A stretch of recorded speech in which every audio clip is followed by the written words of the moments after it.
ایک مرتبہ ایک یہودی کئی مہینوں کا سفر طے کرنے کے بعد حضرت امام علی بن ابی طالب کے پاس آیا اور کہنے لگا کہ اے جناب علی بن ابی طالب، میں قوم یہود کا ایک عالم ہوں اور میں آپ سے ایک عجیب و غریب سوال کرنا چاہتا ہوں۔ اگر آپ نے مجھے میرے اس سوال کا صحیح عقل مندانہ جواب دے دیا تو میں آپ کے نبی کے دین کو قبول کر لوں گا، لیکن اگر آپ نے مجھے میرے اس سوال کا صحیح عقل مندانہ جواب نہ دیا تو پھر یقیناً آپ کے نبی کا دین ایک جھوٹا دین ہے۔ تو حضرت امام علی بن ابی طالب نے یہ فرمایا کہ اے بندہ خدا، تم مجھ سے جو بھی سوال کرنا چاہتے ہو بے شک وہ سوال کرو۔ تو وہ یہودی کہنے لگا کہ اے جناب علی بن ابی طالب، تو پھر میرا سوال یہ ہے کہ آپ مجھے یہ بتائیں کہ آخر وہ ایسی کون سی 7 مخلوقات ہیں کہ جو مخلوقات بغیر ماں کے اور بغیر باپ کے پیدا ہوئی۔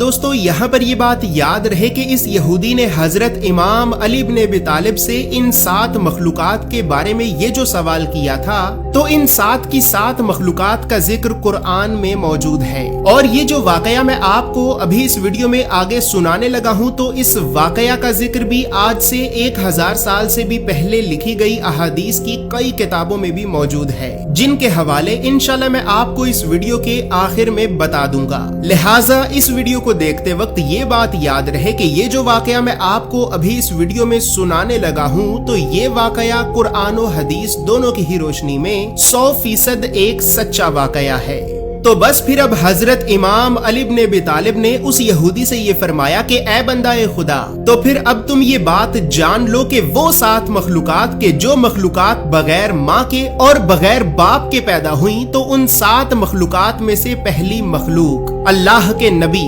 حضرت آدم علیہ السلام ہیں، اور آپ وہ پہلی مخلوق ہیں کہ جسے اللہ نے کھنکھناتی ہوئی مٹی سے پیدا کیا تھا۔ دوستو یاد رہے اللہ رب العزت نے آدم علیہ السلام کو مٹی سے پیدا کیا تھا، تو اس بات کا ذکر قرآن میں سورہ الاعراف کی آیت نمبر 12، سورہ الحجر کی آیت نمبر 28، سورہ الاسراء کی آیت نمبر 61 اور سورہ صاد کی آیت نمبر 76 میں موجود ہے۔ اسی طرح اے بندہ خدا، اب جان لو کہ وہ دوسری مخلوق کے جو مخلوق بغیر ماں کے اور بغیر باپ کے پیدا ہوئی، تو وہ دوسری مخلوق آدم کی زوجہ حضرت بی بی حوا علیہ السلام ہیں۔ دوستو حضرت بی بی حوا کس طرح سے پیدا ہوئی، تو اس بارے میں تو بہت ہی زیادہ مختلف روایات موجود ہیں، جو کہ انشاءاللہ میں بہت جلد آپ کو آدم سیریز میں ہی بتاؤں گا۔ لیکن اللہ رب العزت نے حضرت بی بی حوا کو بھی بغیر ماں کے اور بغیر باپ کے ہی پیدا کیا تھا، تو اس بات کا اشارتاً ذکر قرآن میں سورہ النساء کی آیت نمبر 1 میں موجود ہے۔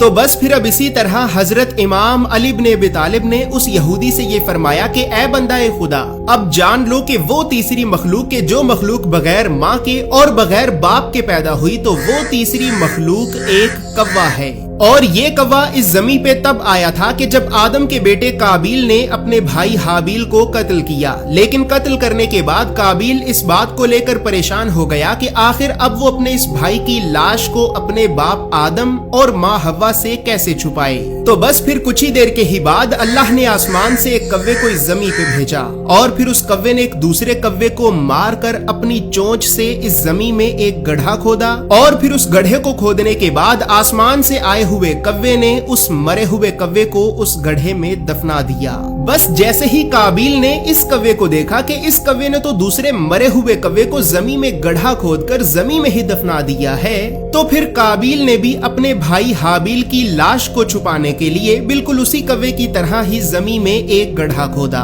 اور پھر زمین میں گڑھا کھودنے کے بعد قابیل نے بھی اپنے بھائی حابیل کی لاش کو اس گڑھے میں دفنا دیا۔ اور اے بندہ خدا، اللہ نے یہ جو کوا آسمان سے اس زمین پہ بھیجا تھا، تو یہ کوا بھی وہ مخلوق ہے کہ جو مخلوق بغیر ماں کے اور بغیر باپ کے پیدا ہوئی۔ دوستو اس کوے کا مکمل واقعہ میں اسی اسلامک سیریز کے پارٹ نمبر 13 میں بیان کر چکا ہوں، اور یاد رہے کہ اس کوے کا ذکر قرآن میں سورہ المائدہ کی آیت نمبر 31 میں موجود ہے۔ بس پھر اے بندہ خدا، اب جان لو کہ وہ چوتھی مخلوق کے جو مخلوق بغیر ماں کے اور بغیر باپ کے پیدا ہوئی، تو وہ مخلوق اللہ کے نبی حضرت موسیٰ علیہ السلام کا عصا تھا، اور یہ عصا ایک ایسا عصا تھا کہ جس عصا کو آپ اس زمین پر پھینکتے تو یہ عصا ایک سانپ بن جاتا،